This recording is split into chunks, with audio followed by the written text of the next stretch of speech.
ခြားအဖွဲ့တွေအနေနဲ့ယုံကြည်မှုတရားမျှတမှုရန်နေရလက်တွေ့ကျမှုဆိုတဲ့အထူးတန်ဖိုးထားမှုလေးကိုနှချိုင်းစွာနားလည်ဖို့လိုပါတယ်အထူးသဖြင့်ရည်စည်းမှုချင်းပူးပေါင်းဖလှယ်ပြီးဆောင်ရွက်မှုတွေမှာဒီရှမ်းဝန်ထမ်းတွေရဲ့ဂရိကဝတ်တီးခြင်းယုံကြည်မှုစိတ်ဓာတ်ကိုတင်ယူဖို့တရားမျှတမှုရှိတဲ့လုပ်ငန်းပတ်ဝန်းကျင်တွေကိုပေါင်းစည်းနိုင်ဖို့ရှင်းလင်းထိရောက်တဲ့စီမံခန့်ခွဲမှုရန်နေရတွေကိုလိုက်နာဖို့နောက်ဆုံးမှာတော့လက်တွေ့ကျမှုသဘောထားကိုနေ့စဉ်အလုပ်တိုင်းမှာလက်တွေ့ကောင်းထည်ဖော်ဖို့တာဝန်နဲ့အရေးသွေးကိုနှချိုင်းစွာထိန်းသိမ်းဖို့ပဲဖြစ်ပါတယ်ဒါမှသာဒီရှမ်းနဲ့အတူတိုးတက်မှုရှိပြီးတော့အတူအောင်မြင်နိုင်မှာဖြစ်ပါတယ်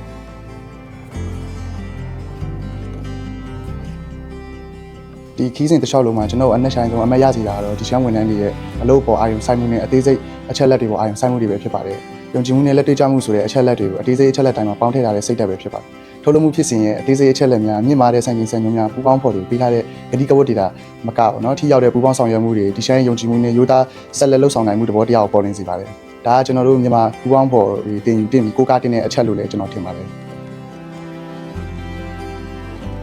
စမန်နီပညာဆိုင်အောင်ဆိုတာထုတ်လုပ်မှုလုပ်ငန်းရဲ့အနာဂတ်ဥတီချက်ကိုကိုးစားပြီးပါတယ်။၎င်းရဲ့နီပညာနဲ့လိုလျောက်စနစ်များမှာတစင်းထုတ်လုပ်မှုနဲ့ထိရောက်မှုနဲ့ရည်သေးတွေကိုမြင့်တင်ပေးပါတယ်။လူသားအင်အားလူအင်အားနဲ့အသုံးပြုသည့်စိတ်ရုံဆိုတာကတော့လူသားတွေရဲ့အတွေ့အကြုံနဲ့ပူးပေါင်းဆောင်ရွက်မှုကိုပုံပြီးတော့ကူဆိုင်ပါတယ်။ဒီဆိုင်ရဲ့ဉာဏ်ရည်တုစိတ်ရုံကလက်တွေ့ကျသောနဲ့ရန်ရဆိုတာတွေကိုပြသထားပါတယ်။နီပညာကိုအသုံးပြုပြီးတော့အရေးသွေးနဲ့ထိရောက်မှုကိုသိကြစေပါတယ်။ဒီဆိုင်ဟာဉာဏ်ရည်ကိုကောင်းတဲ့ပေါ်ရနဲ့နှစ်ခုလုံးကိုကောင်းမွန်စွာပေါ်ဆက်ထားပြီးတော့လူသားတွေရဲ့တန်ဖိုးကို